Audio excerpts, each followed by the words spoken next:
Ladies and gentlemen, boys and girls, children of all ages, welcome to ESFL Prime Time. We are live tonight, live on Twitch and on YouTube, giving you the PS4 side season, the new brand season of the PS4 for the UFC 4 game. We are excited to bring you these amazing, incredible fights. I am your play-by-play commentator, Kingsley, and alongside me is one that you may have known. It's Luber Libre. Luber Libre, how you doing today, man? Kingsley, I think this is the first time we shared the booth, man. I'm super excited. Sunday night, prime time, PlayStation card. Every single card up to this point has been stacked. All the top players are coming back. We're seeing people from the leaderboard make their way into the ESFL. Matchup after matchup that I don't know what to expect right now, man. This game's in a state where every single fight has something out there that could blow our minds. I mean, it's a new game. There's new metas emerging every day, and I'm excited to see how it plays out on the highest level. I mean, from the first week that we had of the ESFL, I mean, we saw shockers, we saw surprises, we saw amazing KOs, we saw some clinches and some standing guillotines, but we will get to that later. But again, we are diving more into the week, and we'll see a new meta change. We will expect the unexpected. A lot of things could be going on, and maybe on the horizon, we will see definitely a new meta when a tournament comes into par, especially a Grand Prix, to decide our new championships. But before we get to that, let's take a look at our new fight card for tonight. And you can see this fight card looks amazing, Luber. Luber, what fight are you looking for that speaks out to you the most? So, I mean, anytime we look at these cards, the matchmakers do an amazing job setting up a great main event. You got Kenetic NRG taking on Simptoms. That's the top of the card for a reason. Kenetic NRG is a star in the making. He was a dominant player early in UFC 3. He's come out the gates for UFC 4, just winning tournament after tournament. He's ranked, I think, number 2 in the ESFL right now. I'm looking to see what he can do if he can take that spotlight and run with it and really cement his name as one of the best players in the game. Absolutely. We have a heck of a co-main. We have a heck of a main event. But before we get into all these amazing fights that we have on the card, we start at our first fight. And Luber, you got to tell me about this first fight and what Boiler is bringing to the table. All right. Yeah, taking a look here, starting out strong. Young Zaf. We've seen him a few times already in the ESFL. He lost last weekend to Kenetic NRG, the man I was just talking about. Ground and pound early in round 1. I mean, everyone knows how strong that ground and pound is. But yesterday, Zaf won the UFL title. That's one of our affiliate leagues. So he's a champion in the minor leagues. He's stepping up onto the big stage again, looking to start to make a run for a chance in that tournament we're talking about. And then Boiler on the other side, he's a member of the staff here. He lost to Swiss Lebix, who is in the co-main. So both these guys had incredibly tough fights their first week, looking to bounce back. I'm excited to see how it plays out. Yeah, it's very exciting to see what these guys bring. I mean, they're both first week opponents in the PS4 season. I mean, Kenetic NRG, Swiss Liebbacks, they're going to be in the higher ups of the card for a reason. So these guys are no slouches when it comes to fight. And you can see the picks of Whitaker versus Romero. We saw Romero last time in primetime on the Xbox side go undefeated. So we could expect nothing but fireworks, Luber. Oh, yeah. I mean, that power he carries, but the ground and pound to boot. I mean, if he gets the fight to the ground, it's going to be a tough one for Zaf.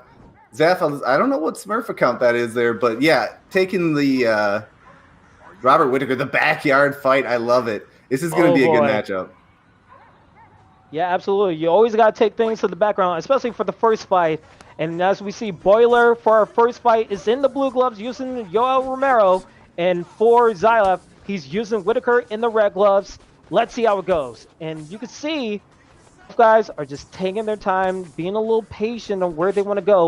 You can see the level change with a nice uppercut trying to flow and a nice 1-2 from Boiler. And so far, just a little bit of a patience. Not the brawl that we usually expect from these fights, but a nice combo right there, Luber. Yeah, you see the head health drop low. I like the uppercut coming out. Keep him on his toes, not diving at those legs for the takedown.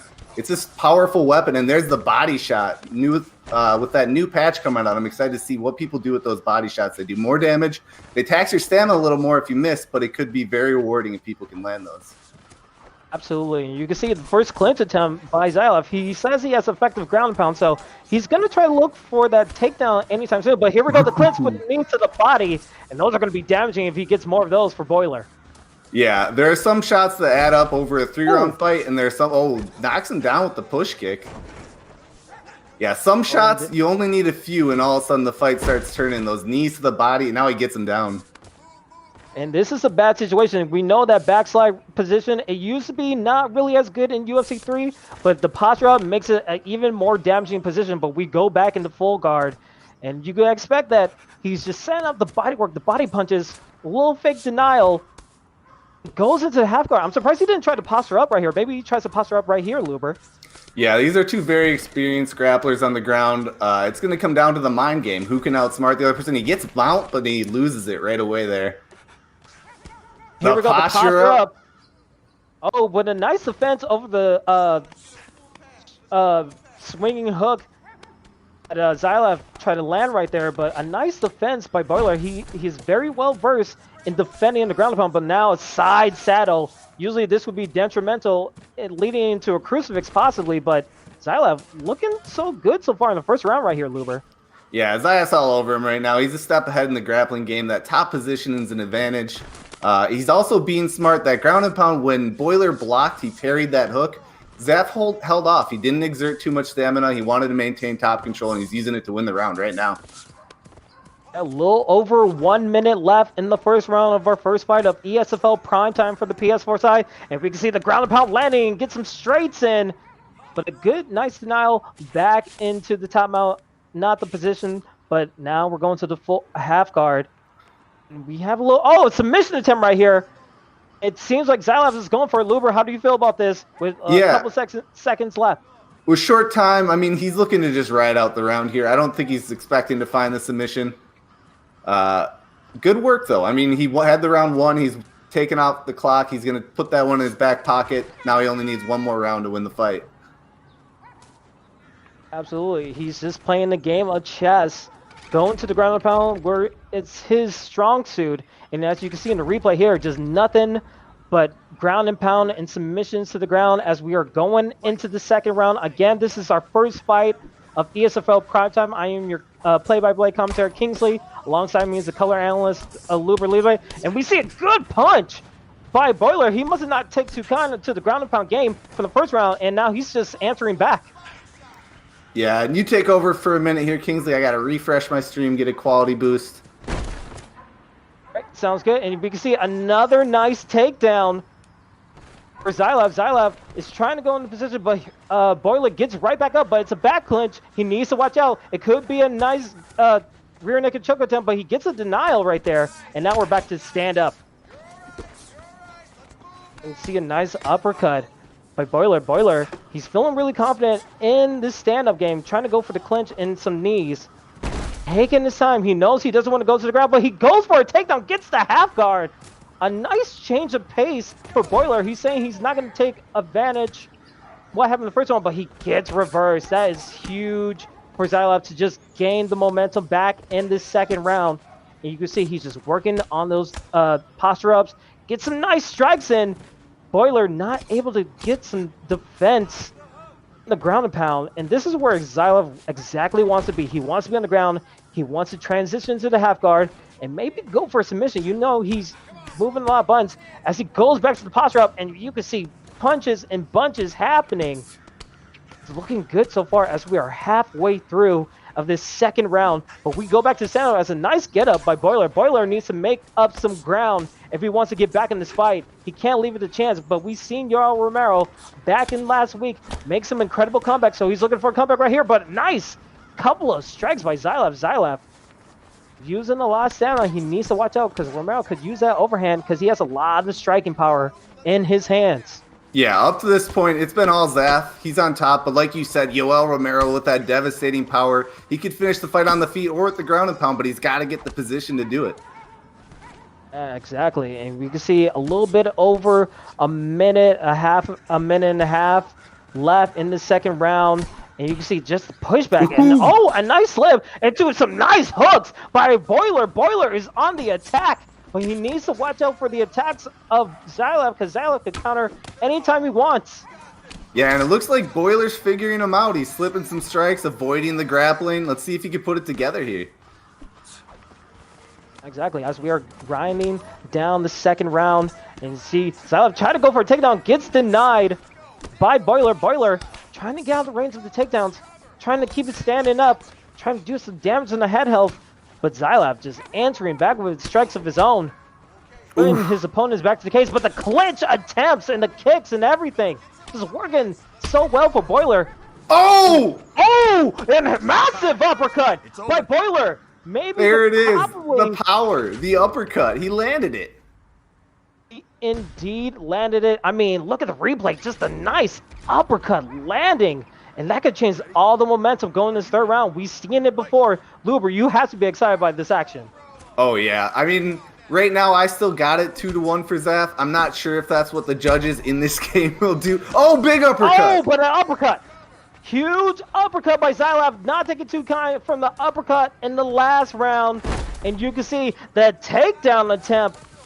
Chain wrestling. Boiler gets a half guard. Shot, Amazing reshot, Boiler. maneuver. Yeah, and this is what he needs. I mean, I don't know if he's going to be looking for the posture up right away, if he's going to try to wear him down, but he can win the fight from here. He's just got to chain it all together. He can't slip up.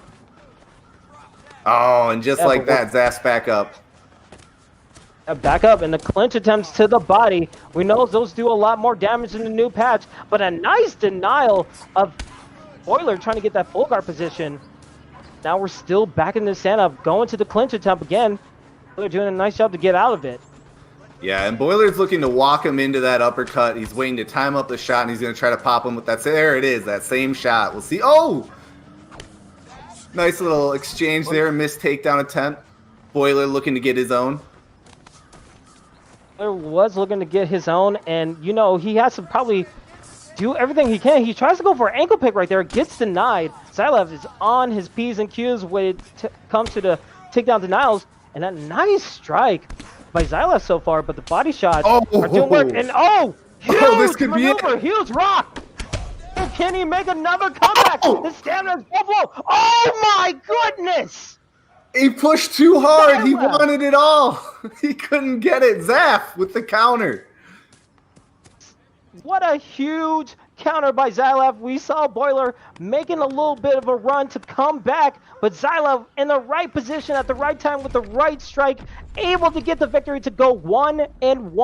Luber, what are your thoughts? I mean, that's it. I mean, Boiler knew he needed the finish, right? He knew he had to press, try to get that W. Don't leave it to the judges. He pressed just a little too hard. He got the head rock. He got the body rock. He didn't realize maybe his own stamina was completely gone, and he got hit right on the chin. That's all she wrote. Absolutely. That is all she wrote. But you have to commend Boiler for making an attempt to just even try to make it more of a fight in that third round. We saw that he was gaining a little bit of momentum in that second round, but it just wasn't enough. Too much damage was happening from the ground and pound in the first round, leading to the second round, and it seemed like Xylev was comfortable striking on his own. So great stuff by both competitors as we are excited for what's coming up next, and it's only going to get better and better from here. Any more thoughts about that first fight, Luber? Yeah, no, that was an awesome fight. I mean, round one, I was thinking this is it. Zaf's just going to wrestle him. There's not a whole lot Boiler can do right now. Boiler made it a fight, especially you called it right at the midpoint of the second round, dead middle of the fight. Boiler seemed to figure something out, denied the wrestling, denied the, the clinch attempts from Zaf. But at the end of the day, he made one big mistake, and that was all it took. The fight was over. Indeed, the fight was over, and hopefully, Boiler can come back from that 0-2 record and maybe find his way back. But before we even get to that, we have our next fight ready to go. And Luber, tell me about the fight right here. Yeah, so our second fight of the night, looking pretty good. We got Prime Boxer filling in on short notice to take on Matty 4D, which is one of the toughest fights you can get in the ESFL, especially making your debut. But, I mean, when you get that call, the ESFL comes, it knocks on your door, you answer. He's going to try to get it done here tonight. And he also is a very high-ranked player in Online World Championships, Prime Boxer. So he's on top of this game, figuring it out quick. And then on the other side, Maddie is a top player from UFC 3. I mean, the guy's striking was bar none one of the best in the game. He was a highlight machine. Actually, Oh, we're getting news from the back that it's not actually Prime Boxer versus Maddie right now. It's actually TI JJ City versus Zombie Split. That's our next matchup, as we see here in the featherweight division. Can you tell me about these two fighters right here? yeah, correction for you, Kingsley. Another great fight. TIJJ City, somebody I've known from the Twitch community. He's known for his submission game. He's one of the very best out there at locking it in and making sure his opponent doesn't get out. He was on the ESFL Proving Grounds where he went 1-1, so he has some ESFL experience. He's also the guy behind Team Immortals, that TI that you see up and down the fight cards lately. And the elite fight camp with some fighters who are really starting to come onto the scene in this new game. And then across from him, Zombie Spit's making his debut. This is his first ESFL fight, but he's also making a name for himself in the new game, racking up the finishes is on Online World Championship. So I'm excited to see who's going to bring, the new meta and who's going to put their game out there and come away with the win. Absolutely. You can see both of these guys want to make a name for themselves in the new season of the PS4 ESFL scene. And as we see, both guys are getting ready in the featherweight division. Here we go. TI JJ City in the red gloves using Brian Ortega. We have Max Holloway being used by Zombie Split in the blue gloves. Here we go. Yeah, I like the picks too. The Brian Ortega pick coming out. What do you think he's looking for, Kingsley? I mean, what he's looking for, if you're using the Max Holloway, you're just comfortable everywhere. I mean, you can switch stance, you can use the striking, and as you can see, nice combo by Zombie Split so far. Trying to switch up his levels, trying to go for the body, for the head, and you can see the combos are just landing so straight. But here we go. A nice clinch attempt by JJ City. JJ City trying to get his opponents back to the cage, and you can see the constant clinch attempts. And this is going to be troubling for Zombie Split as the back clinch comes. Is he going to go for a rear naked choke? Oh, the camp of the R2, but he gets it again. JJ City gets a ground, and here we go. A submission attempt, the rear naked choke. Oh, this has to be disastrous for Zombie Split, Luber. Yeah, this is what I'm talking about. The Brian Ortega pick, you got to know what he's looking for here. He gets the backpack, the stamina. You see the difference in their stamina at the start of this. It's very close. He's getting it. He's going to get him. The path is so close. Oh, my goodness. What a submission. It seemed like Zombie Split was able possibly to get out of it, but JJ City getting a nice submission with Brian Ortega to give him a nice victory in his debut in the ESFL. Luber, your thoughts, man? This is what I'm talking about. His submission game is one of the best out there. He knows that mini game up and down, and he's been grinding it on ranked. He knows everybody's defense. I mean, the guy's tapping everybody out. You can say what you want about the meta. You can say what you want about the techniques. At the end of the day, nobody's locking up as many submissions as JJ City. The guy is a problem. Yeah, absolutely. I mean, he had a game plan. He stuck to it. He wanted to get that clinch. He wanted to get the back, and he wanted to get that submission attempt. And lo and behold, he got it. Hopefully, in his next couple of fights, he could keep that whole momentum going, because this can only be a good start for him as he's trying to get better and better in the game like everybody else is. So a good victory for JJ City as he goes 1-0 in Zombie Split. Unfortunately, gets submitted for 0-1 in his debut in the ESFL. Hopefully he could pick it up better in his next fight. But again, we're going to have more and more better fights as we are 2 fights into the prelims. And what we have next is someone who's actually ranked 13 in the ESFL PS4 rankings. Can you tell me about who's coming up next, Luber? Yeah, just confirming it is in fact Peyton versus T.I. Bugsy. Peyton, number 13. That's actually a low ranking for Peyton. He's one of the best fighters on the ESFL roster. A loss in his debut on the new game, but don't sleep on him. Peyton is one of the best out there. He lost to Papa Doc. He's part of the Vegas fight team who has a number of high-ranked fighters, so they're labbing all the new techniques, all the new approaches. He's going to be on point for this fight. And then his opponent, T.I. Bugsy, like I said, look for that T.I. They're all over the ESFL, all over competitive play. This is Bugsy's ESFL debut. He's ranked number 39 on Online World Championships. They're all out there grinding the competitive game modes, and I'm excited to see what he can bring against somebody so established like Peyton. Two high-level competitors going at it with a McGregor versus Volkanovski pick. How do you feel about that matchup of McGregor versus Andre Volkanovski pick against in this UFC 4 meta, how it currently stands? Yeah, so Volkanovski's widely considered one of the best players out there that you could pick up at 145. McGregor's obviously going to have a striking advantage over everybody, but right now, do you want a striking advantage or do you want to be the more well-rounded fighter? I think McGregor's going to have a tough road ahead of him here.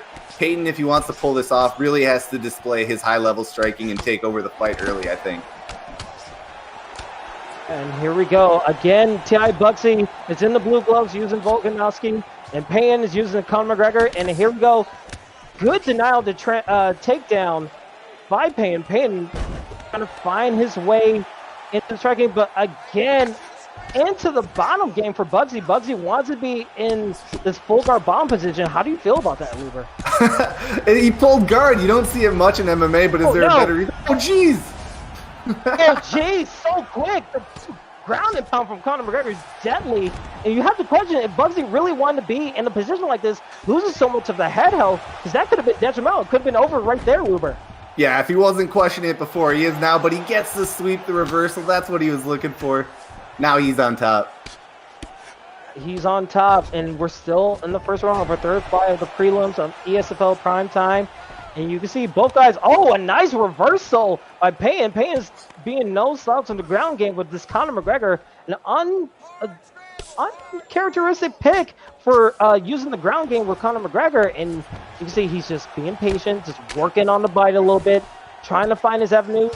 But a nice denial by Bugsy. Bugsy has been well-versed in his grappling style so far. Yeah, I mean, Payton's good everywhere. Technically, he's going to do just fine on the ground against anybody. Like you said, though, it's a McGregor pick, so the submission defense is something he has to keep an eye on. That stamina bar, and yeah, just like that, he's up. Says, you know what? Let's stand her up again. And you could look to the ref. He was not seeing a lot of action as we go back into the stand-up, and both guys striking with a lot of passion so far. You can see the nice 1 and 2 by Payne. Payne trying to find his distance, trying to find his range, but again, the non-stop pressure by Bugsy. Bugsy's coming in like a train right now, Luber. Yeah, he's hitting him right on the ends of his punches. Great sense of range here from Bugsy, but Payton's going to make some reads, I think. We'll see if they keep up this aggression. I expect Payton to come out on top, but Bugsy holding his own. Bugsy so far so good, holding his own. He's trying to go for the leg kick, gets checked, and you can see Payne trying to use the slit. But a nice front kick by Bugsy. Bugsy, no slouch when it comes to the kicking game, using those kicks as well. Again, the slips are looking very detrimental. That's Payne. This could be trouble. Can he actually get it? But a nice slam by Payne into the top mount position. This is huge for later parts of this first round right here, Luber. Yeah, he's securing the round here. I don't think we'll see the finish at this point, but watch those block breaks from Payton. I mean, Bugsy was holding his own, and then all of a sudden he was not. It's a very dangerous game to strike with McGregor, especially when somebody like Payton is using him. Absolutely. The posture up. The posture up is looking so deadly as that is the end of the first round. And you have to think that he has some good moments, and the nice knockdown right there, that's going to be very favorable in the eyes of the judges. Well, Bugsy, he had some moments, but again, that knockdown just proved too heavily on that first round, Luber. Yeah, it was really, they were going back and forth with the striking. It was pretty even, and then all of a sudden it wasn't. Payton got rolling, got a few good combinations, broke the block. It's such a risky game to strike with Conor McGregor. We'll see how Bugsy tries to address it in this round. All right, and here we sprinting go. out. Sprinting out, trying to fight each other in the center of the octagon. You can see both punches landing for both competitors. Payne is trying to keep up the momentum of that knockdown from the first round. Bugsy, a little bit on the back foot, but he's getting some nice hooks in. Doesn't use that front kick. But we have a rocking situation. And you can see that Conor McGregor being deadly with another knockdown. Will that be it? It will not. Payne is still hitting him constantly. Peyton's out for blood. He's absolutely looking for blood, and he just feels super confident in rhythm with his striking. And now in the ground game right here, he feels over the moon so far. Yeah, I'm surprised he keeps hitting that hip toss off the cage instead of backing off and looking for the striking. But hey, it's working. He's dominating on the ground, dominating on the feet. This fight's going one direction.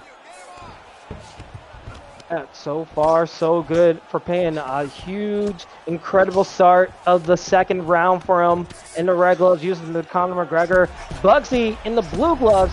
You have to think he has to look for possibly a submission, but the monster at ground and pound. The ground and pound decides it as Payne goes 1-1 and probably get his rank up higher with that incredible victory with the Conor McGregor. Oh yeah, man, dominant performance.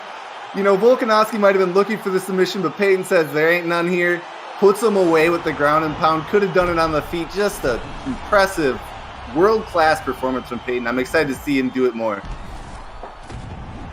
Yeah, absolutely. I mean, you saw both of them try to sprint, try to attack each other, use their grappling to find the advantage. But again, the ground and pound, it's just been such a huge part of the meta so far in UFC 4. The clinch has been taken over along with the ground and pound. It's been absolutely incredible to see what guys have been doing, especially with a Conor McGregor. You usually don't expect the striking to come from the ground game. You expect it to go from the top game in striking. So it's kind of incredible to see how the meta is taking us. Yeah, I love it, man. I mean, we'll see what the changes come in the future, but right now it's all about what are you doing with the game as it is. Payton saying, I know everyone wants to be a wrestler, but I like to strike, took Conor McGregor and put on a dominant performance. It's what else can you ask for? This is what the ESFL is all about, showing who's able to take over the game and perform at a high level, and Payton did just that. Absolutely. And before we get into our next fights, we're going to take a quick intermission. Stay right there, folks. We'll be right back.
All right, ladies and gentlemen, we are back at ESFL Prime Time. We are still continuing on with the prelims as we have another barn burner for you guys. Luberg, what can you tell me about these fights coming up? And it seems like we're going into the bantamweight division too.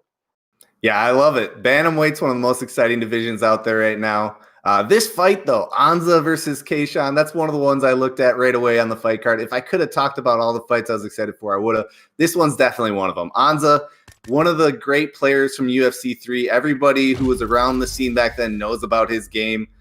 He's a great striker. He can do it all. And then Keishan on the other side, somebody who's been in the competitive scene, lurking around for a little while, performing very well at the high levels of online play. And it's kind of one of those situations where you have the old guard and the new guard clashing, and I want to see how it plays out. Absolutely. I mean, you gotta love the TJ Dilly pick. That's always been my favorite fighter since UFC 3, and I'm excited to see what Anza does. I mean, his rank is number 14 in PS4 scene. He's 0-1. Hopefully, he bring it back up to an even level as we're going back to the backyard again.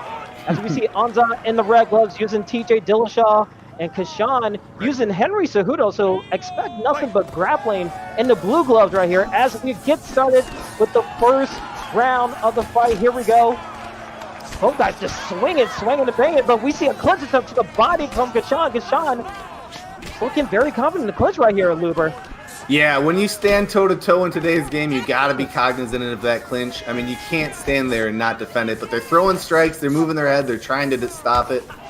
Oh, Cejudo again, though, with the clinch. I mean, he keeps getting it. It seems like Ozan needs to get out of the reach. I mean, he's standing so close into the phone booth that he's allowing himself to get clinched, and you can see constantly those body shots from the clinch are just paying some dividends for Keishan right here, but a nice sweep from Anza. Yeah, Keishan was getting into a rhythm there. Once somebody starts teeing off, doing what they want to do, a great way to stop it, just take the fight to the ground, switch up the rhythm of the fight, and that was a good move, but right away they're back to it. Here come the clinch attempts. Constant clinch attempts from Keishan, but a nice uppercut right there as the nice hooks come out for Anza. Anza still trying to get those hooks in to avoid the clinch. As the body shots getting in front of it. Nice uppercut combo to the takedown of the knockdown of Keishan, but Keishan with a nice up kick. So far, so good. I mean, that knockdown is going to be huge in the eyes of the judges, Uber.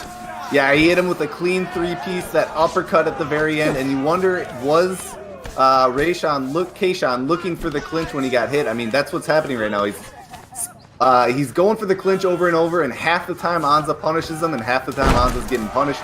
Great takedown there, though. A magnificent takedown. You've seen that the Cejudo pick, he was going nothing but clinches, but again, this actually is terrible for TJ Dillashaw as Keishan gets the upper hand, gets the reversal into the full guard with Henry Cejudo, and you have to think he's probably going to go for a posture up, but nice job by Anza for faking those transitions. Oh, but a nice down from the posture up. Maybe Dillashaw could go for a submission here. He had the stamina down, but doesn't go for it. Stays for the patient approach here, Luber.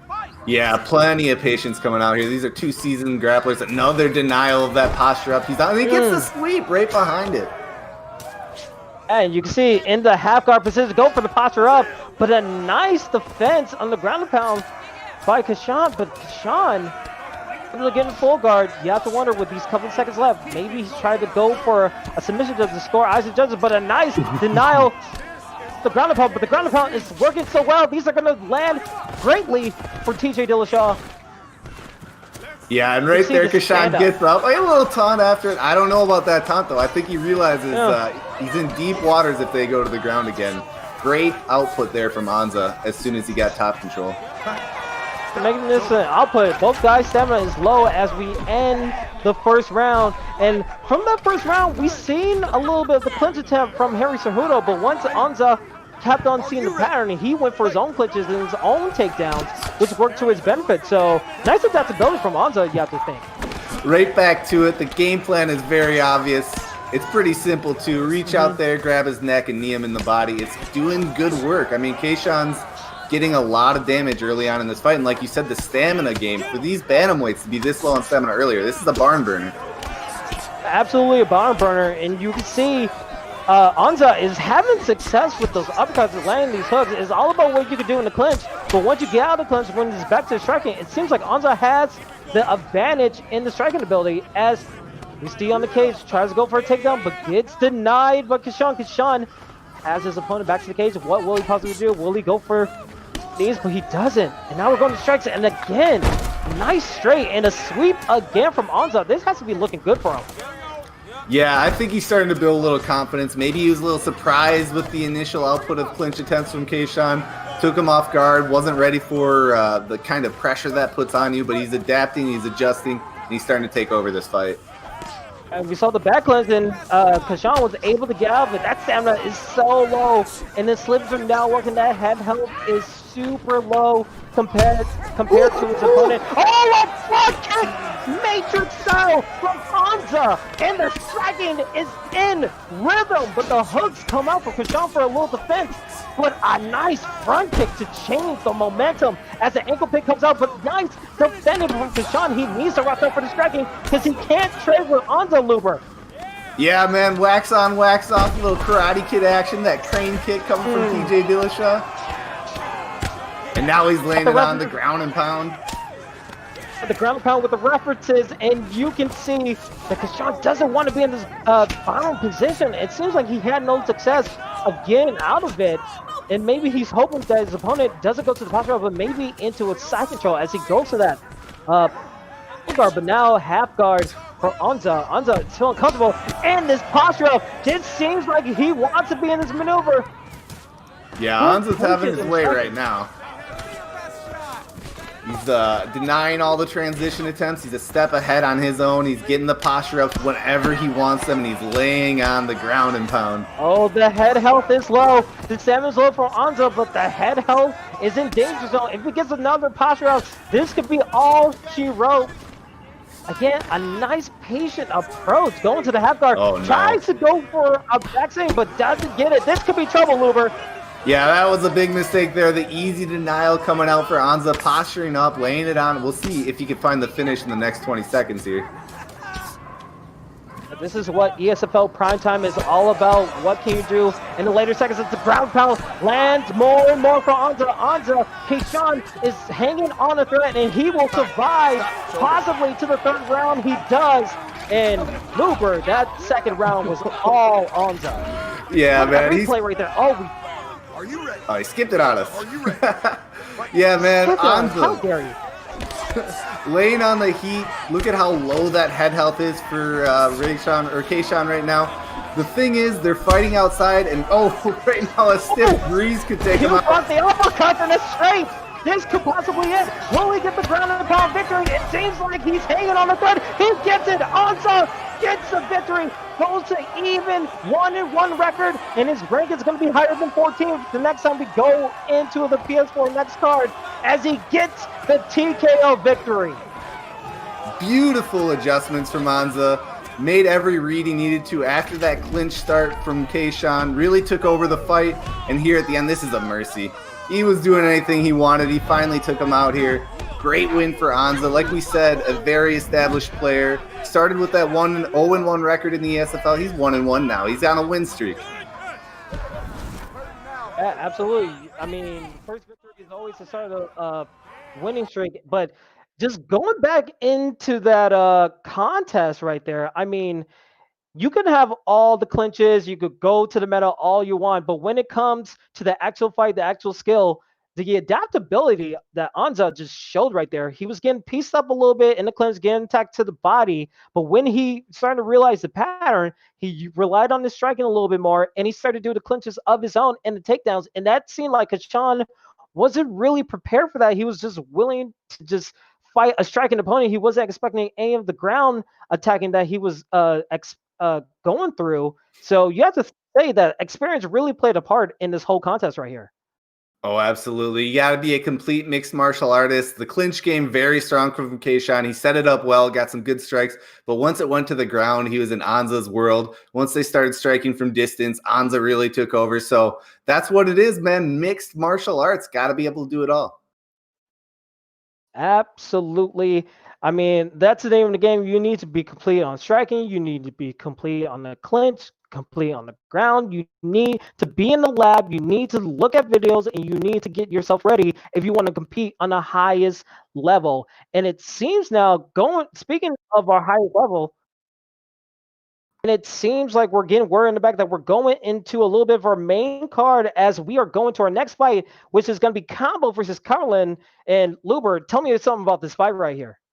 This is one of those fights that they put it on there and you know right away it's going to be a brawl. I mean, Combo, he's known for his not just aggressive striking style, but it's so sweet and fun to watch. I mean, he puts the pressure on people. He attacks them from all angles and he makes them respond. And Colin on the other side, he has a lot of respect in the competitive community. He's fought in the ESFL on the exhibition cards, on the proving grounds, and he's shown up every time. So this is really a big step, like you said, onto the main card here against an extremely tough season opponent. And I honestly don't know who's going to win this.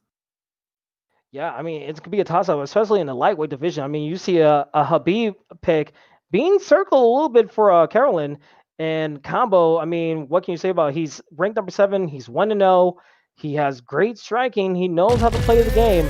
So the fact, it seems like we're going to be in a mirror match right here. So it's just going to be a fair game for both competitors right here, Luber. Yeah, I mean, Volkanovski brings so many tools to the table with the new game style, with the clinch, with the wrestling. He can do it all. He's got devastating leg kicks. I mean, you remember that from the Max Holloway fights. But he also is effective pretty much at any range of striking. So it's a complete pick and also just great stats all around. I'm not surprised we're seeing a lot of him in the ESFL. Absolutely. As we are getting ready for a later on fight right here, as we see Combo in the red gloves using the green tights, and we see Carolyn in the blue gloves, in the black trunks. Both guys, you can see a nice little kick of that leg kick right there, but a nice knee to the body. Both guys really prepared to go into striking and just both try to sway at the same time. Both guys really want to have that high level of striking in the gameplay as he tried to go for legend, stopper swerve with a nice 3-piece combo and a nice sweep takedown to the side control. This is looking good for Combo right here. Yeah, I love that little 2-piece to break up the clinch attempt. Not a lot of damage, but it interrupts the flow of Colin and he sets up a takedown right after that. And we see the posture up right here for Combo. And a nice couple of attacks, but goes into the back mount, and this could be a lot of trouble for Carolyn. He's probably not used to this. He's usually well-rounded, but taking a lot of patience right here. Combo is waiting out his opponent, trying to see what he could possibly do as he just baits out the strike right here. Goes for a back flat, and this could be trouble. He could possibly go for submission, but goes for the posture up. The ground pound is landing. He needs to move. Any possible move. He's close to damage, and it's looking bad for him. Oh, look at that. Shimmy, shimmy, shimmy. He's out the back door. They're back on the feet. Shankland would be absolutely proud of that shimmy reference. But again, back into the clinch, and knees to the head as he gets the silence all into side control. This can be trouble. Nice comeback from Carolyn right here against Combo. Yeah, is that red gloves on top? So that's Combo on top right now? Excuse me, Combo is on top. That is, excuse me. It's tough, man, Combo, these mirror matches. I mean, like, constantly you have to just look at the gloves and just see what's happening. But again, this nice patient ground game from Combo. He's taking his time going to the back side. Going from the top up. I think he's going to be looking for an uppercut right here. Lands it. Just nice scoring from Combo right there, Lugo. Yeah, these polished grapplers, they don't miss a lot of transition denials, especially the ones they know are coming. He's just going to take his time here, advanced positions. He's controlling. If we're in a wrestling match right now, he's dominating control time. And maybe that's what you need to get the judges to score a fight in your favor. He's doing very good work. We've seen crazier judging results before. I could tell you one or two of them, but so far, good reversal from Carolyn. Finally getting the 4 bars. Tries to go up, but doesn't get it. Gets denied. And now here, ground and pound from Carolyn. Yeah. Nice straights and disrupting that blockage, and that will score some points in the judge's eyes for Carolyn right there. Yeah, but 2 straight denials from Combo. He's turning around the cardio. The round's over anyway, but nice back and forth at the end there.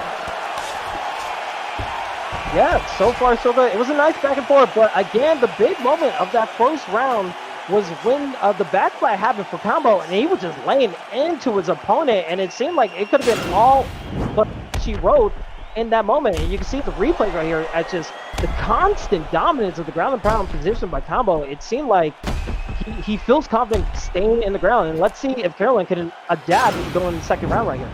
Yeah, and you can see those ground and pound shots are resonating out throughout the entire body of Colin. I mean, those were big shots, especially like you said when he flattened him out. That fight was almost over.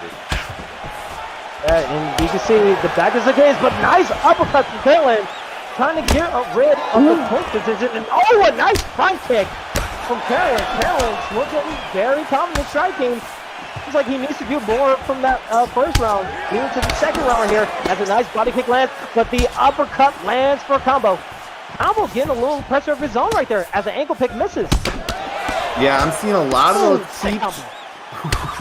Those teeps, those front kicks coming out from Colin. Let's see if Combo tries to queue up on that and make a big counter, maybe slide out of the way and come back with some of his own. Let's see what he does here.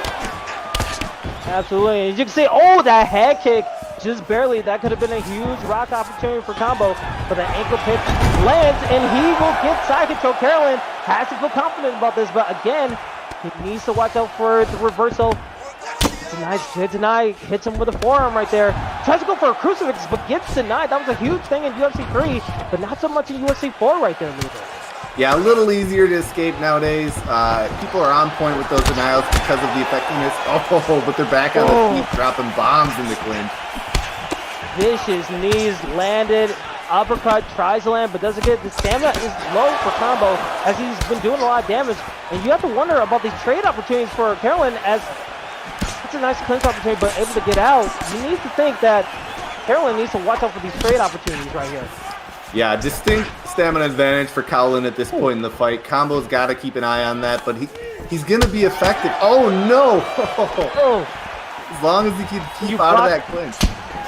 Yeah, when you block at the wrong place at the wrong time, those knees landed to the face of Carolyn. As Carolyn goes for a takedown attempt, gets it into side control. Can he do something about it? Can he go to a posture up in this half guard position? As Combo on patient. Oh, here we go. The posture up, ground and pound, and some strikes. Will land some striking.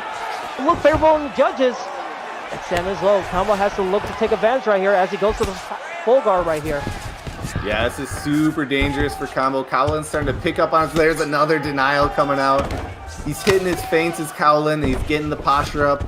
Everything's going his way right now in this round. And you can see both stamina looking low. That's where we're getting closer and closer to the end of the second round. And that stamina is just dragging for Combo. But again, the posture up in the half guard. Carolyn making a nice comeback right here with some nice vicious ground and pound. This could be anybody's fight right here, Luger. He's laying it on him, man. This could be, I mean, not enough time for the submission. I think he's just trying to secure the round here. I don't think he has enough time to get in the escape bar. You can see well ahead, but man, what a run from Cowlin. I thought this fight was going Combo's way, but Cowlin having something to say about it. I mean, we both seen how these things can go. First round, we see one guy take over for fight but not finish the job. Second round, the other guy adapts and able to get some momentum of his own. The third and final round, Mount Spaghetti time. That's when you prove that you belong in the ESFL, if you can survive the pressure as we're going to the third round. If you were both these fighters, Liver, how would you feel? Well, Combo's a veteran of all veterans. I mean, the guy fights all the time in the ESFL, has great results against some of the top players, so I don't think he's nervous. But it is a new game, and there may be some things going on right now that he's not happy with. He doesn't like getting in the clinch. He doesn't like those deep kicks landed. And he doesn't like missing combinations. And you can see that's way down low with the uppercut. If that was UFC 3, that would have been a rock opportunity, but it's a whole new game here in UFC 4 as we get some nice knees from Carolyn. Carolyn's taking advantage of the situation here, going to the back clinch. Would he go for submission, but doesn't get it. Still in the back, goes for it again. Oh, gets the back cut. This could be trouble for Combo. Will he go for a rear naked choke? The stamina there's been a patch, so it's not as effective as it used to be. Luber, how do you feel in this situation if you're combo? Still a dangerous situation. I mean, the grappling in general has been going Cowlin's way. You see him right now getting that back mount. See if he flattens him out. No, they go to the mount here. And this is absolutely troubling. As we see an armbar attempt, this could be trouble for combo. He looks so good in the first and second round, but this could be trouble. Yeah, looking like Combo's going to get out of this. It's a tough one to hit against players who know this mini game, but still good work from the top here. That's scoring points. But as we go into the ground and pound situation, it seems like he wasn't using the left and right triggers as effectively as we've seen other competitors. Oh, just no. going left and right is crazy. But again, another posture up. Again, Combo is just hanging on the thread. We never would expect this from the first round, Luber. Yeah, he's not out of trouble yet. What happened there? The menu pause. But we're in the submission attempt. You can't pause in the submission attempt right here. That could be trouble. And there's still a lot of time left. There's no timeouts in MMA, Kingsley. The fight was still going. He's getting submitted. I don't know. It's close. Oh, this is going to be tight. He's going to be able to stay. It's so close. You can hang it by a thread. There's still plenty of time. You still need a fight. He's in trouble. Submission. And something more involved. Can't Combo loses. Carolyn, does he get it? He got it. He got the submission. Carolyn gets the victory over Combo. What a comeback victory. Incredible, Luber. Huge win. Huge name on your resume. A win over Combo in the ESFL. Bright lights on you. He finished him. He choked him out. I love the arm triangle, man. Great performance. Cowlin. Remember the name. Remember the name, absolutely. That's how you want to make a debut. Again, it seems like the adaptability has been come into play so far for these previous fights that we had. I mean, from the first round, it seemed like from that back flat, he was like down and out, and he was just going to be done from there. But then when it went on to the second round and you felt like he was getting a little bit more confident towards the end, it seemed like that third round, it was just nothing but clinch and takedowns for Carolyn, and he was just able to get those submission attempts, and Combo was just in dire straits so far. What a matchup right there. Yeah, that fight had it all, man. Back and forth. You got to be impressed with Cowlin's ability to not be shook. Obviously, he's not actually getting hit in the head when that ground and pound's happening, but he's got to think to himself, the fight's slipping out of my hands. This is the ESFL. This is a huge fight for me, and he's able to stay composed, turn it around, and just take over the fight. Awesome performance, man. I'm super excited to see him in here again. Yep, absolutely. And we will continue on this run of extraordinary fights as we are going to go to another intermission, guys. Stay right there. We will be right back.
Ladies and gentlemen, we are back live in ESFL Primetime, live on Twitch and on YouTube.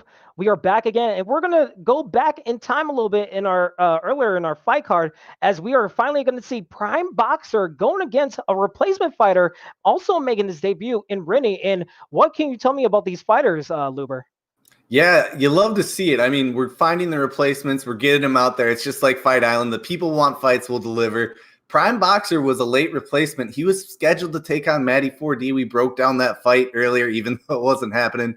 Prime Boxer, this is his ESFL debut. I love the name. I love it when somebody says what their style is in their name. They say, you know what? You know what I'm going to do? I'm going to do it anyway. I expect to see some boxing coming out here.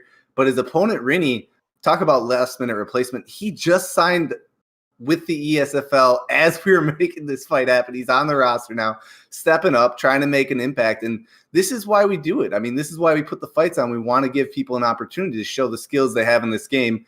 And these two people are getting a chance. I mean, we could have easily skipped this fight. They could have had a night of disappointment. But no, we're putting it on. We're going to give the fans a show. And I'm excited to see, with this opportunity, the opportunity that wasn't even supposed to be here, who's going to take it, who's going to make a name for themselves and put on a good fight. Yeah, absolutely. I mean, when you're making your debut, it's the most exciting and nerve-wracking part of the day, when you're finally getting this chance to make a name for yourself, especially to hundreds of people, since ESFL is one of the #1 virtual fight capital of the world. So when you see both of these guys just ready to show themselves, I mean, you can only make a first impression once. So both of these guys looking into the featherweight division, and for Prime Boxer going for a Volkanovski pick, I mean, that has to look good for him. While Rennie maybe goes for a clinch attempt, maybe a wrestler type, or maybe stays with a kickboxer. If you were both of these guys, what would your character selection be if you were both their styles? Well, Mike Perry not available in the featherweight division, so I guess I'd have to mix it up a little bit as a Mike Perry player. But no, we'll see what they lock in. I'm a little hesitant to believe it until we see it. Yeah. But the Volkanovski pick, I mean, we've seen it. There's a reason people are picking it up. Max Holloway, 99 stamina, definitely has a lot to offer. But once we lock it in, we can really get in depth. I don't think we'll see Max Holloway here. And it looks like, yes, they know they're live now. They're getting ready. And there it is, Max Holloway. Oh, I mean, can we expect nothing but a stand and bang matchup? I mean, both of these guys, I mean, Prime Boxer, I mean, he says his name, he has great stand-up, and he's looking for a knockout. He has to be excited that he's not going to go against a wrestler here. Yeah, definitely. As somebody who's looking to strike, you love to see a boxer or a kickboxer locked in. I mean, Max Holloway's no slouch on the ground, especially if his opponent, the replacement, we'll see his name in a second here. Rennie. Rennie, thank you. If he feels comfortable on the ground, he can take it there, even with Max Holloway, but I expect to see a stand and bang fight. This could be real good. Absolutely. And again, Rennie is in the blue gloves using Max Holloway. We have Prime Boxer using Volkanovski in the red gloves. This is going back to one of our prelim fights that was previously rescheduled. Both guys making their debut, and both guys with an ankle pick, getting a nice denial right there. And both guys know what they're doing as they're taking their time. And a nice kick to the face from Prime Boxer. Prime Boxer not only just using the hands, using the feet as well, as he gets some nice combos right there. Yeah, Rennie's letting him walk in and throw these combos. He's eating it on the block. I think we'll see some head movement. I hope we see some head movement. Big uppercut lands. Rumble, young man Rumble, as he's just laying these combos on Rennie. And Rennie, a little bit on the back foot, just going through these trades right here, have his back to the cage. You have to think he has to chain some up as the ankle pick tries to come up, but a nice front kick to answer back from those constant combos for Prime Boxer. Yeah, very clearly, Rennie's looking to counter-strike. Boxer's looking to be the aggressor, throw the first combination out there, work on that block break. Ooh, spinning on him, though. Ooh, okay. Yeah, we're seeing combos and bunches, some unorthodox struts coming from both guys. Ooh! Right on cue, he must have heard you. I mean, I could be Houdini a little bit, but both of these guys striking, trying to find their distance. Both guys trying to pull in the show. They know they're making their debut. As we see both guys just attacking the blockades. He tried to go for the body, but not able to work. Trying to go for a spinning back fist there, but not landing. As both guys are just, seems like they're trying to reach their distance from doing these crazy strikes, but now finding the phone booth. Yeah, and Rennie, ooh, nice little catch, brings him to the ground. This is not what Prime Boxer wants to be. He doesn't want to be in a half guard position, probably in a posture up. He wants to get out of this as soon as possible. And if Rennie gets into a posture up position, he could probably take over this round right here. He lets him up. I like it. Yeah, a little two-piece and says, I'm going to beat you on the feet, which is surprising because he was not having the best time on the feet leading up to that moment. But this is where he's comfortable. I mean, like you said, the Max Holloway pick, he's looking to strike. We'll see if Prime Boxer, seeing that, looks for the takedown a little more aggressively. I can't, like, we see Prime Boxer just ducking low, and that knee came out. If he ducked low, that could have been a rock opportunity. I feel like he needs to go for a little bit more uppercuts if he wants to get back in this fight. But Prime Boxer being caught again, for a spinning elbow, but doesn't get it. Now we're in the phone booth again, Luber. Yeah, if Rennie wants to win this fight, his defense is going to have to be on point, and so far it is. He ate a couple hooks, but for the most part, the big shots, he's the one landing them. It seems the name of this ESFL Primetime Fight card is just adaptability. What they're going to do in the second round as the first round ends, and he gets a sneaky knee at the end. That stamina is going to be low, and the body health is going to be low, but good round for both guys. They both have their highlights and lowlights right there. Yeah, I mean, the big story there, right? Standing up when he had that posture up position. I think we are going to see a standing bang fight. He's punishing Boxer every time he goes for the clinch or for the takedown. And Boxer with the pressure.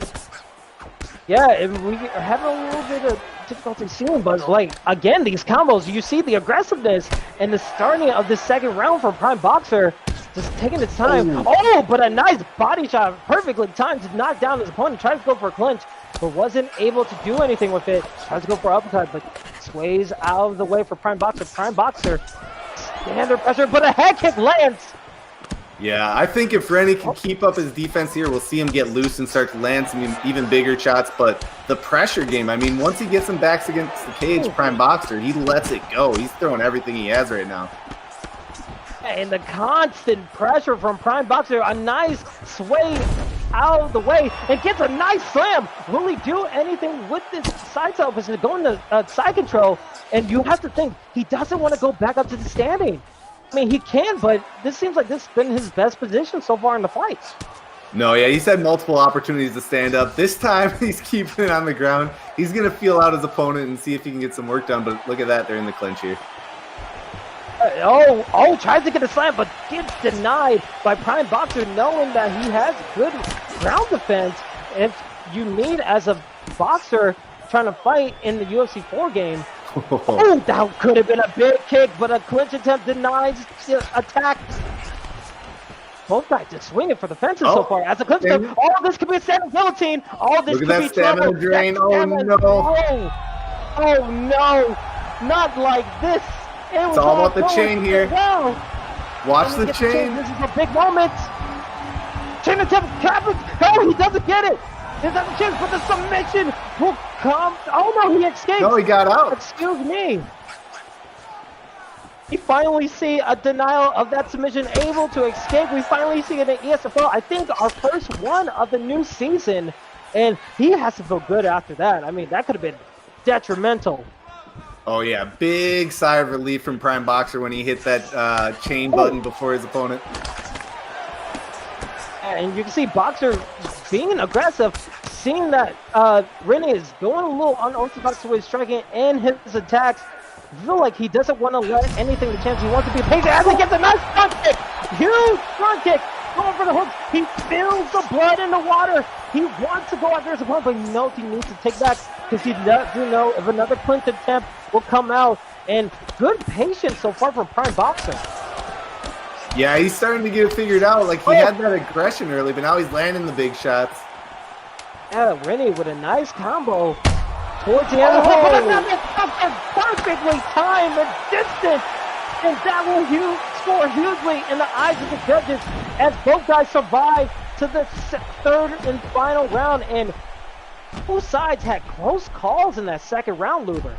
Yeah, that standing guillotine attempt, I was nervous. My hands were sweating. I mean, that was so close to being the end of the fight, but defended well by Boxer. Boxer landing some of those big kicks, landing some good punches as he backmacks Holloway up against the cage. Just a great round. I mean, a great fight, man. This is back and forth.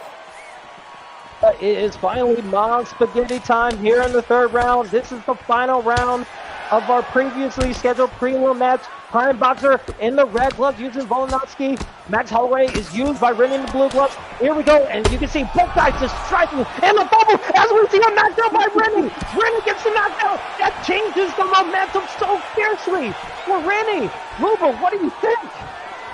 Yeah, man. Like I said, he's got some counters. That's how he's looking to land, but the pressure, it's back and forth. Which one's going to work?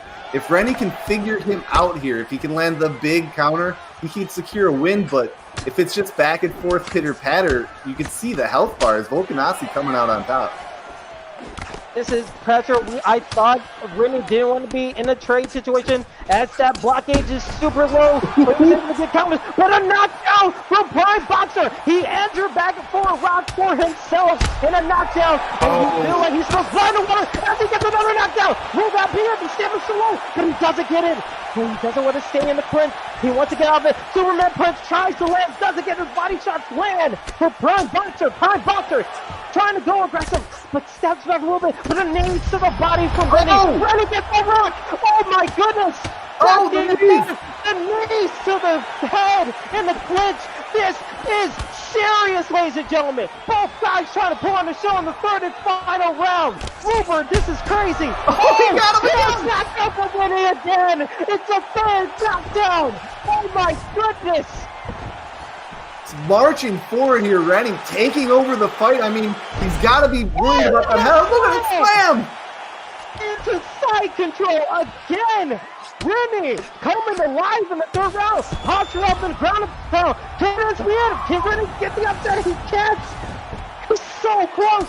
There's still over a little less than 2 minutes left in the third round. This has been incredible so far. Maybe round of night so far. Oh, the guillotine the submission trap. Oh, the guillotine submission. We've seen it before. It all comes down to the chain attempt. That blockage is so low. And he did it. The escape meter is so almost quick on the escape. He gets out of it. Didn't even have a chance at the chain. Absolutely. That patch has come in clutch for Prime Boxer as he almost got one. Oh, the flying knee almost connected. This is troubling. Prime Boxer out of sorts right now, Luber. Yeah, but one big counter. I mean, look at their head health. One mistake here, last 30 seconds could be the fight. Oh, one whiff, one missed strike, one clinch attempt, one strike and a uppercut can change the whole fight as we are going down and down of this last round. Last seconds left. Who is going to take it? Shows where Heggie doesn't land. Are we going to the judges' scorecards? We will. What an incredible fight, Luber. Wow, man. What do we have, like 12 knockout downs combined, several submission attempts taken into deep waters? What a banger of a fight. We weren't supposed to have this fight. They're both replacements. They put them on the card, and these guys delivered.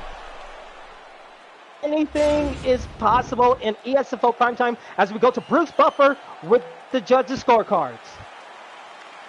Who you got? Who you got, Kingsley? Oh, I don't know. I think it might be split decision. We don't hear Bruce Buffer, so it's all about who her team lifts up the arms up. The winner is Prime Boxer. Prime Boxer gets the victory in a highly contested bout. Rennie showed a lot in the third and second round, but it just wasn't enough for Prime Boxer as he gets the victory in the advantage in the winning column. My goodness, what a fight. I don't even know what to say about that one. I mean, we had everything. I love the back and forth nature of it, but with 2 rounds in the book, I think Prime Boxer knew he had the win there. He survives the third round, takes home the victory, and now he's 1-0 in the ESFL. 1-0, and you just put out a statement, an incredible showing for all the live participants you just saw on Twitch and on YouTube.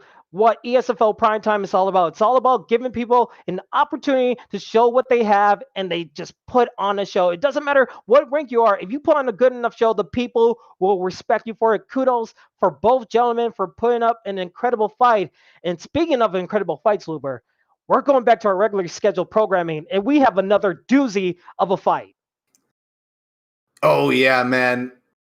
Looking at it now, a Bathing Ash versus EK Declan. I mean, a Bathing Ash, a former champion, and we're just barely getting into the main card. He fought in the main event last week. He lost by submission, that standing guillotine we've been talking about, to Romero, one of the very, very best players in the game. But just before that, the last time we saw him, he won the championship of all championships, a tournament of only champions, and he came out on top with his hand raised. So I'm excited to see him competing regularly every weekend so far, see what he can do against somebody like Declan. Declan is a guy who fights every ESFL card he can, and there's a reason they keep putting him on the card, because he delivers. He's fought for the belt. He's fought the best players in the game. His striking's exciting. His ground game's on point. I mean, if you're looking for a test to see if a Bathing Ash is an elite player, if he is a title contender in this new game, Declan's going to give him that test. He's going to give him everything he can handle. Yeah, and speaking of tests of both competitors, they're going unorthodox and going to the heavyweight division. I think the first time that we've seen it in the new ESFL season. What do you feel about going in this division? It has been a nice change of pace from what we've seen from bantamweight and lightweight and featherweight so far. And the crazy picks right there, Luber. The Jairzinho Rosenstruck. What a pick. Yeah, man. I haven't played a whole lot of heavyweight myself, but there's one thing that stands out, and these guys hit hard. The way the power scales in this game is you go up weight classes. Yes, they're a little bit slower. Yes, things are a little bit clunkier, but the consequences of making a mistake are so much higher. I mean, anything can happen in a fight like this. We could lose the stream for a second potentially, but it'll come back. Yeah, heavyweights, man. They're the reason they're the main eventers, right? This is the kind of fight you want to see. Absolutely. And again, a Bathing Ash is in the red gloves using Stipe Miocic. And we see Declan in the blue gloves. And both of these guys, they both lost by submission. They want to get a win in the victory column in the new start of the season. So both of these guys are probably going to try to look to stay standing up, as they both lost in submission in their last contest. So we might see a stand and bake matchup. Yeah, and whoever wins this might be the very last fight where they have a negative record. I mean, these guys are going to beat pretty much anyone on the roster depending on the night. And so I'm excited to see who's going to use this as a momentum builder to make a title run. This is a chance to really put your name out there and say, hey, I'm a problem. Don't mess with me. And speaking of problems, we see a Bathing Ash almost getting a head held super low once again of Declan. Declan's in a little bit of a trouble as that block gauge is low, and we see a quick knockdown for a Bathing Ash. A Bathing Ash is looking really good so far, but a trade attempt as the uppercuts come through for Declan. Declan came back with some answers, but a good start for a Bathing Ash right there. Yeah, I mean, Declan's in more than a little trouble right now. Bathing Ash is walking forward, tagging him over and over again. Declan's got to figure something out. You get hit again. Oh, no! Oh, the head is on the center line, and another knockdown as that head held is super low as we're in this clinch attempt, and a Bathing Ash to stay in the strike with two uppercuts and a hook, and now we're in posture up. Could this be it? Oh, here it is! That's all she wrote. Bathing Ash in the first round gets the knockout so quick against Declan, and he will get his first victory of the new season of the ESFL. What are your thoughts? What a quick fight. Talk about making a statement. I mean, he was not happy with the results last weekend, getting taken out early in the first round. So he said, you know what? Early first round finish sounds good to me. He marched forward that entire time. And what I saw there is the timing of his combinations, the rhythm of them. Declan just couldn't handle it. It was pop, pop, pop, pop, pop, pop. You know, everything he threw landed. The block was broken. It was about as one-sided as a fight as you can get. And that's no detriment to Declan. I mean, a Bathing Ash on fire, coming out with the heavyweight, getting the early KO. Yeah, I mean, when you go in the heavyweight, it's such a risk when you're going to ESFL because you want all avenues to be at your side. I mean, the movement, it's such a huge detriment when you go into heavyweight. It's just about using your combos and being strategic with your head movement. And we saw Declan not really using a lot of head movement in that matchup. And that just caused the block gauge to be lower and lower. And it just wasn't to his benefit. But hopefully he will bounce back in the next fight card when he gets his next opportunity. And then a bathing ass. I mean, this rebound victory, I mean, he's looking up for bigger and better things. And maybe down the line, maybe he could go back into those top spots and maybe in contention possibly. But speaking of contention, we have another barn burner as our next guys are undefeated and they're looking to put on a show, Luber. Yeah, battle of the 1-0s. In the words of Conor McGregor, somebody's O has got to go. I love this fight, man. Top man Stan. He's well known in the community. He's a commentator for the ESFL. He's around helping people out, teaching them the game. He's part of the PTT fight camp, and he is one of the best grapplers out there. I mean, he does not make mistakes on the ground, but he's got the striking to back it up. He can do it all. And on the other side, Rayhan, he's coming off a win last week in the 3rd round via submission against Tiernan. That fight was a crazy war. Rayhan getting the late submission. I mean, he's somebody who not only fights the best players in the game, but he competes with them. You know what I mean? There's nobody out there that dominates Rayhan, and he has wins over some of the very best players in the game. So with that 1-0 start, ranked number 9 in the ESFL, maybe this is the start of the Rayhan story. Maybe people will be talking about his run in UFC 4. I mean, I played against Rayhan in my online great matches, and he just submitted me in the first round. So he's no joke. As we see both guys using a GSP versus Tony Ferguson pick, and this should be a really exciting matchup. Maybe we'll see another submission come. As you see, Rayhan in the red glove using George St. Pierre. We're heavily into our main card so far in ESFL primetime for the PS4 side, live on Twitch and on YouTube. As we see Top Man Sam in blue gloves pressuring up and gets the nice one. And oh, wait, gets the back all of a sudden. As that was a nice, crazy ground transition that we saw right there. But gets another slam. Top Man Stan looking good with the slams right here. Yeah, I love the Tony Ferguson pick at 170. You didn't see a lot of Tony 170 in the UFC, but in UFC 4, you see him all the time. Just a well-rounded fighter, does it all. Great cardio, great submissions. And now he's taking the wrestling to George St. Pierre. Rayhan's got to find an answer for this fast. Absolutely has to find an answer, and he does go into the full guard. We know both of these guys won by submission, so we see a posture-up opportunity, but you have to think it's not going to do much as they... Oh, wait, that head of as well. Oh, one more strike, and that could have been it. Oh, it seemed like Top Man Stan was able to deny the transition as he denies it again, and Rayhan is looking in dire straits as another ground and pound swing happens for Top Man Stan. He didn't make it easy work. Rayhan, by the skin of his teeth, able to survive. This is a danger zone for Rayhan so far, Luber. Yeah, Top Man Stan right now writing the book on how to throw ground and pound, switching it up, hooks, straights, left, right, landing another posture up. everything. Oh my goodness, can this be it? So close, and the ref might be silent. He asks Rayhan if he could continue fighting. He needs to do something. But I feel like if another posture up happens, that could be all she wrote. Top Man Stan feeling nice and comfortable in this top game. What were you going to say, Luber? Stan exerted a lot of stamina in that last ground and pound sequence, but he's up again. Oh, here we go again. Oh, no, he's not blocking anything. This could be it. Is that it? No, again. The only thing keeping Rayhan alive right now is that stamina. Every time Top Man Stan postures up, he lets it all loose. If Rayhan makes a mistake, misses a couple transitions, gets denied, that could be all she wrote. That's what we're looking at right now. And we see a couple of denies into the half guard for Top Man Stan. Top Man Stan using the top game. In those denials, once again, Rayhan has no answer. Trying to get out of this, and another posture up. Oh, but he gets a nice slip out of the move. Able to survive. That was a lot better than what he had in the first couple of ground and pounds, Luber. Yeah, instead of getting hit by 7 shots, he got hit by 5. You gotta get out of here. As I say that, we see the red screen of death again, and it's looking like disaster as we are getting closer and closer towards the end. Again. Oh my God, will he be able to survive the round? It doesn't look like he will be, as the block game is low for the hell. And all that stamina is low for Top Man Sam, but he's been using it so well. So who'd you score the round for? I mean, I can say it was a close. I think both guys did super. I mean, come on. It was just non-stop ground and pound from Top Man Stan. I mean, you had to think, Rayhan, this is a new round. This is a new start.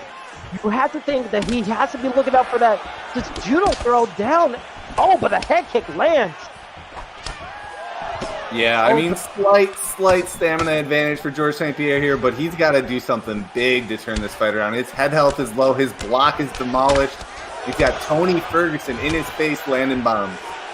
Yeah, but he had some nice uppercuts landing there with a nice hook. He's getting some strikes in, but he needs to know that if he has his back to the cage, he needs to be worried about that clinch attempt. As we see here, needs the body, just only one. And Top Man Stan just pressuring up, pushing him back to the cage, get in the back. Will he go for a rear naked choke? He goes, but gets reversed by Rayhan. And nice submission. Oh, but the hooks land from Rayhan. Rayhan, put it on, find some momentum with these strikes. These hooks are landing. He went for it. Almost caught him with that wheel kick there. The block was up though. Top Man Stan back in control. Oh, this is looking a little bit of deja vu. We've seen fighters in the first round become dominant, but then when the second round comes, it seems like it's been a flipping of the script. As that uppercut could have landed if he didn't have the block in UFC 4 in that sway. Man, it's a close contest so far. Rayhan's coming back. Yeah, he's holding his own on the. Oh no! Oh, put that knee in the clinch. Momentum has been denied from Top Man Stan. Top Man Stan feeling good again and going for the backpack. Will he get a rear naked choke? That stamina is low. And here we go. Both stamina is low. As we get into the rear naked choke submission, it's going to be a close race. Luber, how are you feeling? It's back and forth here. I mean, we're in late August. School's starting up again. Time to get your backpacks on. Top Man Stan in form, looking to get this. I don't think he's going to get it here, though. Oh, anything is possible. He doesn't get it, but again, that has to be scary for Rayhan. He had a bunch of momentum, but that clinch in the knee and that submission attempt, it just has to rock him a little bit as he gets the top position, gets the posture up, and now he can start doing damage of his own. This could be troubling. The blockade is low, Luber. Yeah, I mean, he almost had him there, but he almost didn't either. It wasn't really a make or break situation for Top Man Stan, but now you're thinking, what is the mind game, right? Are we looking at one round each? Good combination. Huge inclination of just how this round has changed for Rayhan.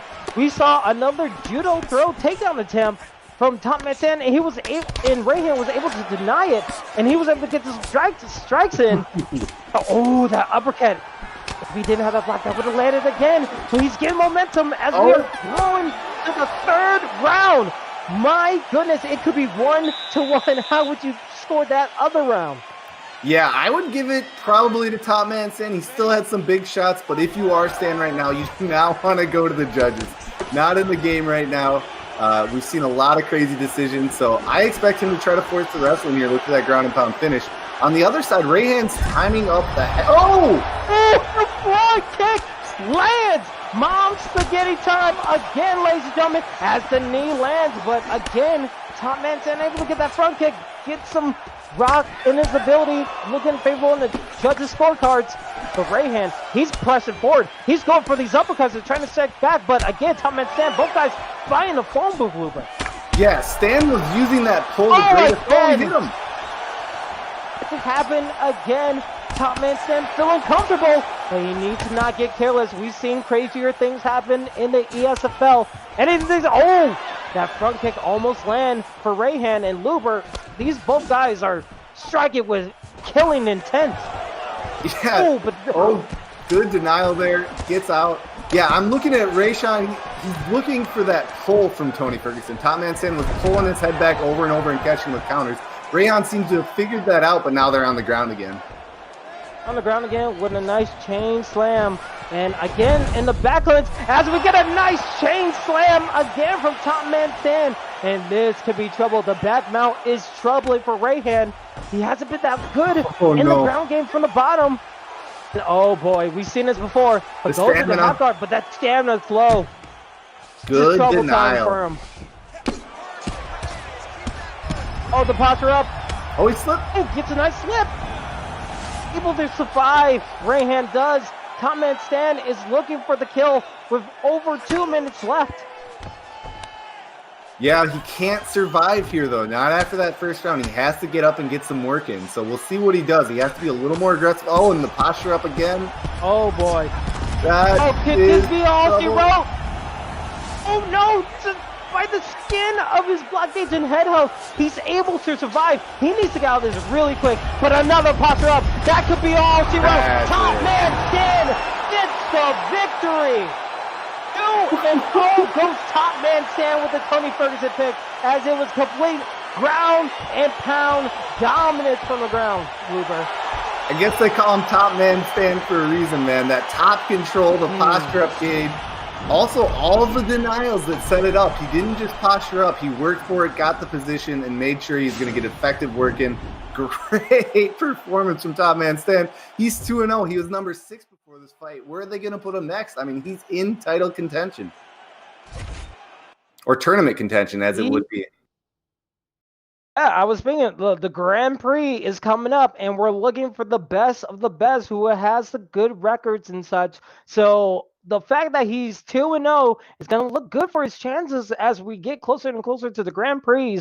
But man, it was a close contest. I mean, we saw the ground and pound dominance from top man Stan. And again, as you said, the denying of the transitions. But again, Rayhan, he was coming to life a little bit. He had some good moments, but it just wasn't enough when it came to the clinch and the ground and pound takedowns. Yeah, Rayhan, a very, very high-level player. I mean, you got to give top man Stan credit for making the fight look so one-sided when it went to the ground, especially when he secured that top position. I mean, there was just nothing Rayhan could do. He was pinned down. He was eating shots. It was a brutal fight, but like you said, that second round, Rayhan, a lot of spirit, a lot of fight. He'll be back. He's 1-1 in the ESFL. He'll have another shot at it. Absolutely. I mean, those guys are very high caliber fighters when it comes to the ESFL, and no doubt we will see them back again in ESFL primetime. But speaking of the ESFL primetime, it looks like our next fight is ready to go. Looking at it here. Yeah, it looks like we have Papa Doc against Word Life 4D. What a fight that is. Papa Doc, he has been just destroying people in the ESFL since we moved over to UFC 4. Dominant performance every time. That's how he has that number 4 ranking. He is a former ESFL champ. He did it across UFC 3. He's here again. He's part of the team DARK, which has several top players. They're all polished. They're all on point. I don't think I've ever seen Papa Doc do anything but perform at a high level. So for him to be matched up against somebody like Word Life is in that 4D fight camp. We've seen so many great fighters come out. He's one of those people who's just been on the grind. For the last 3 months, he has not stopped trying to improve, not stopped actually improving. I mean, we've seen it. He was part of the proving grounds. He was on the exhibitional cards. And every time we saw him, he was just a little bit better. Is he good enough to take on someone like Papa Doc, though? I guess we're going to find out.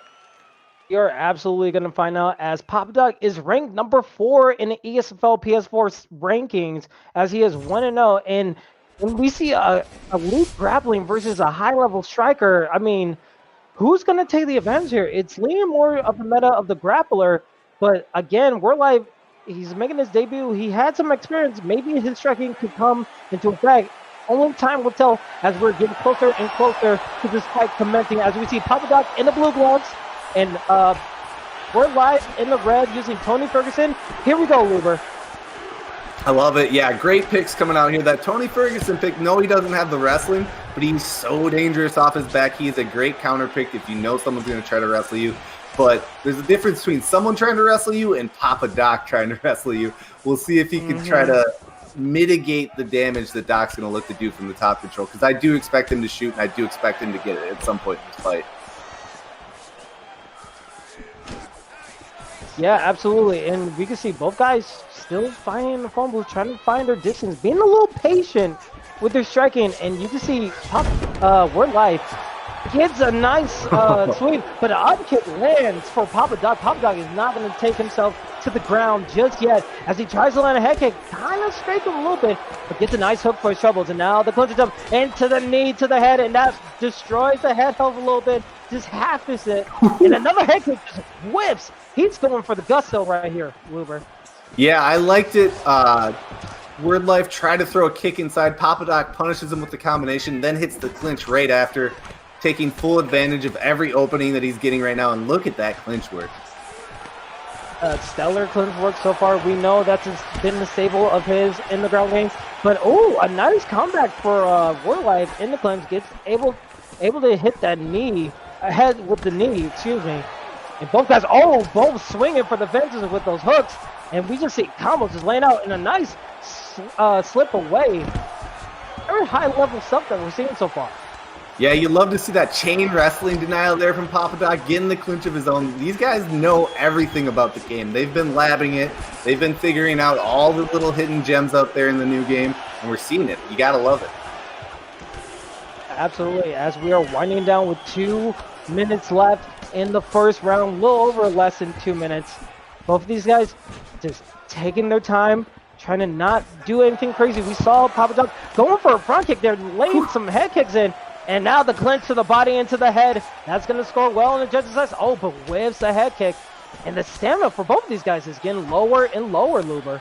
Yeah, I'm loving the range work from Papa Doc right now. He's a shorter fighter, but he's getting inside on every combination. He's the one landing.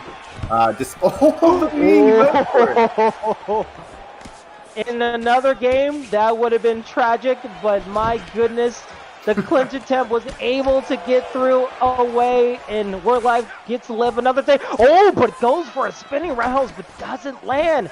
That was really close, Luber. Both guys need to watch out. Good hip toss. Good judo throw.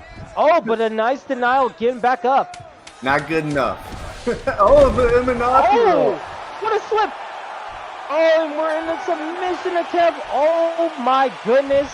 The maneuvers of that first round only just hyping up for the oncoming rounds, because this fight is going to be a huge barn burner, Luber. I love it, man. Like you said, high-level gameplay coming out from both people. What I saw from Word Life, throwing those bigger shots, the spinning stuff, maybe he has a read, or maybe he's feeling that gas tank's not going to hold up, trying to find the finish.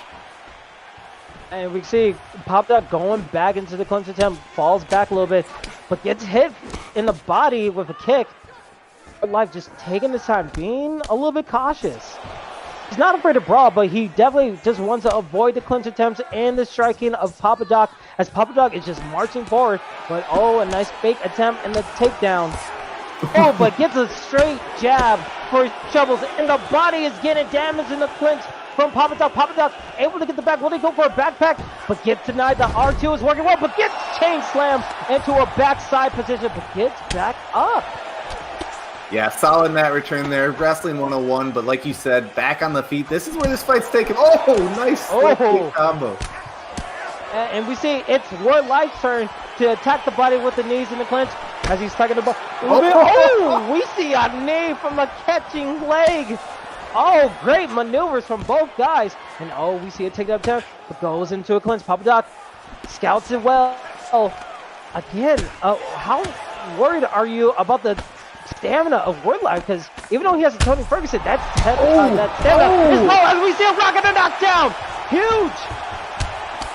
Yeah, Papa Doc landing clean over and over again. They're not the biggest shots, but they're landing clean, and the stamina's slipping away. Word Life is drowning right now.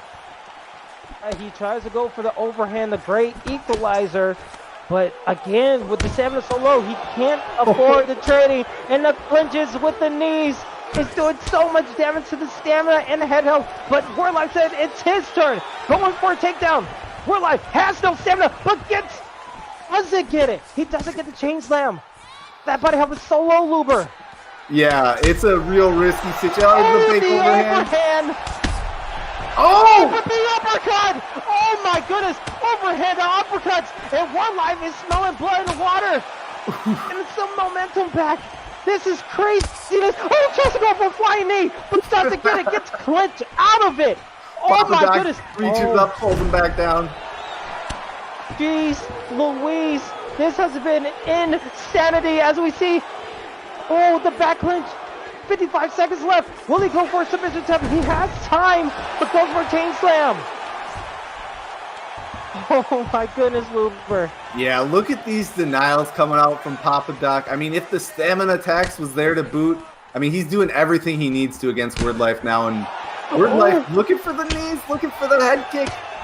Oh, it just might be too little too late here. We always say in the ESFL.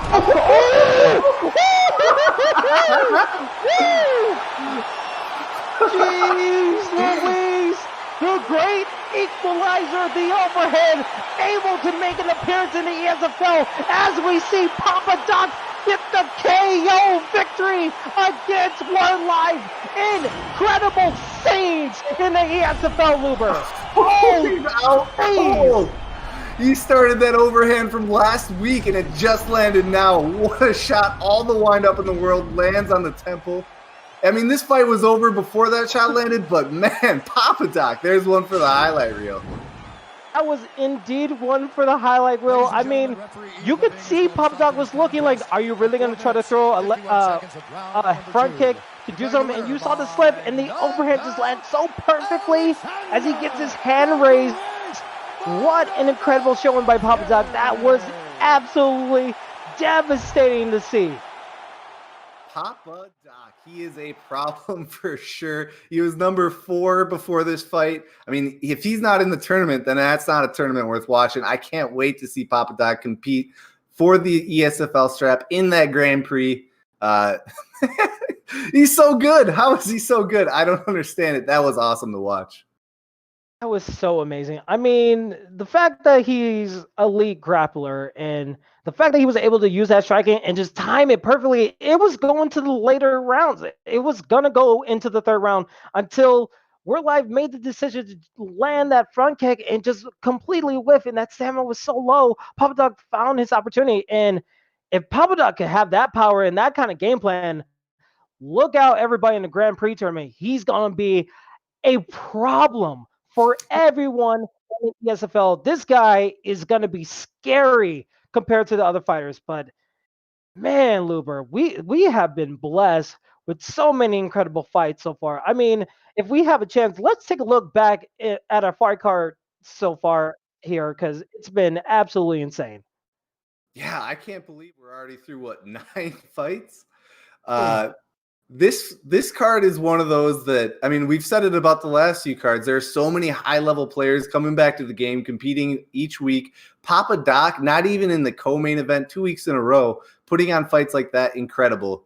But it started off, even from the very beginning, was that first Boiler. I mean, if you run into these guys on online world championships, you know you're in for a fight. These guys are up there with the best, and they had a great fight to start it.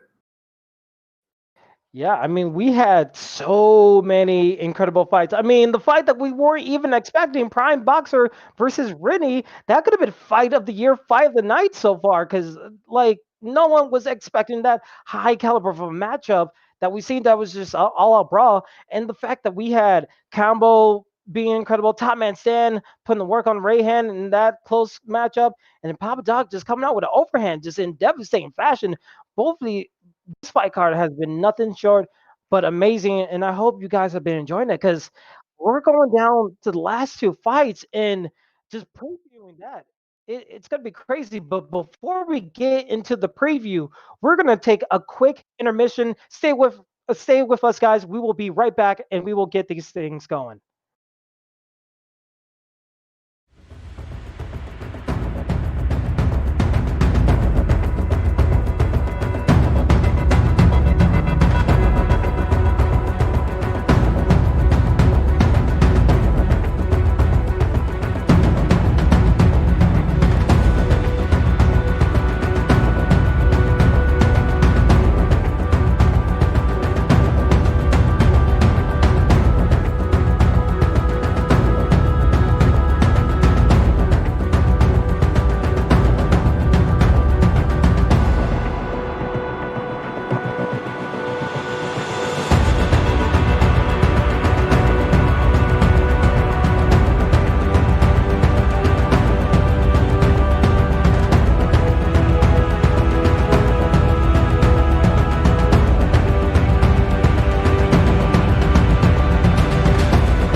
Ladies and gentlemen, it's about that time as we are getting closer and closer to our main event. But before we get to our main event, we have our co-main event ready to go as we see Swiss Slybax is going to go against T.I. Dono and Looper. This looking like an incredible matchup on paper.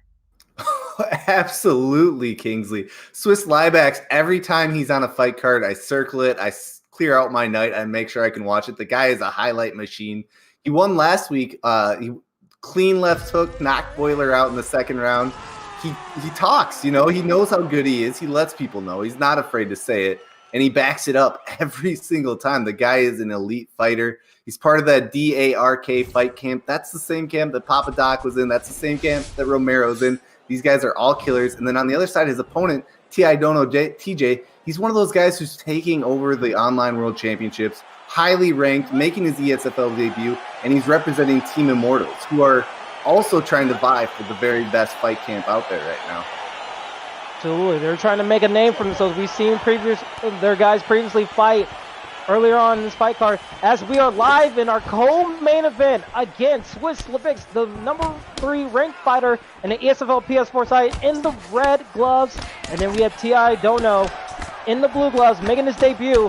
Here we go. And again, the relentless pressure already starting off as Dono has his back to the cage right here. Yeah, this is what you expect from Swiss, marching forward and landing his shots, mixing it up. Look at that kick. I mean, he's like switch up the switch kick, and I love it. And these guys have been nothing but pressuring each other, and that center is not going to be alive if this even gets to a second round or third round.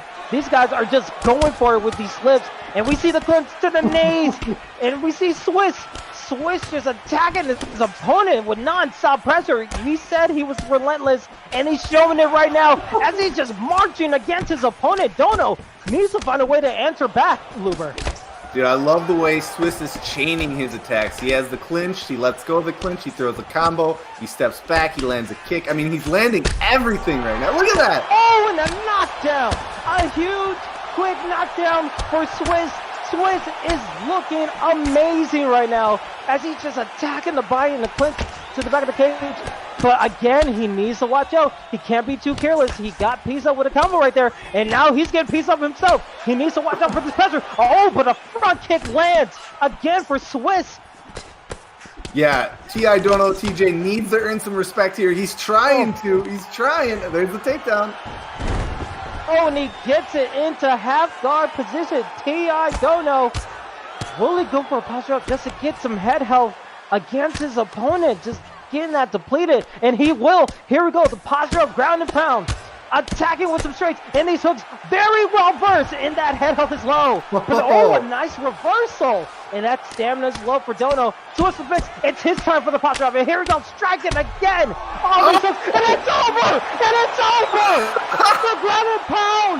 Swiss makes easy work out of T.I. Dono, and a quick TKO victory. Oh! Holy moly. Anything you can do, I can do better. Swiss was eating the ground and pound. 10 seconds later, he wins by ground and pound. I mean, just what a performance. But holy smokes, man. He put him out the first posture up. I mean, it was going so well for Dono in the posture up, and then he gets reversed with that low stamina. And then when it got to Swiss going for his ground and pound, it seems like Dono wasn't blocking any of the strikes. Like every strike landed for Swiss, and that was just to the detriment. We usually see guys have that little bit of head health or black gauge able to survive, but Swiss was able to quickly get that knockout. Yeah, and maybe a little bit of panic from T.I. Dono TJ, eating all that pressure, knowing he has to get some work done on the ground, overthrew in the ground and pound. I mean, he landed some shots, but that's what got him swept. He lost the stamina advantage because of that. Swiss gets the posture up, lands every strike he needs to land, and he put him out. Oh, man. I mean, I expect the ground and pound to result in a lot of finishes, but I did not expect it there. That was a brutal display from Swiss start to finish. Yeah, absolutely. I mean, we seen that become the meta with the ground and pound being very high powered than we usually see from previous games. And my goodness, what a performance. He's going to be 2-0. And he's a number 3 ranked fighter. So he's going to be looking good going to the Grand Prix. And it seems like before we get into our final matchup of the night, the main event, we are going to take one more quick intermission. We will be right back, guys, and we will have our main event ready to go.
Ladies and gentlemen, boys and girls, children of all ages, without further ado, it's finally that time. It is time for our main event as we have Kenetic NRG versus Simptoms. Luber, this is going to be an incredible fight.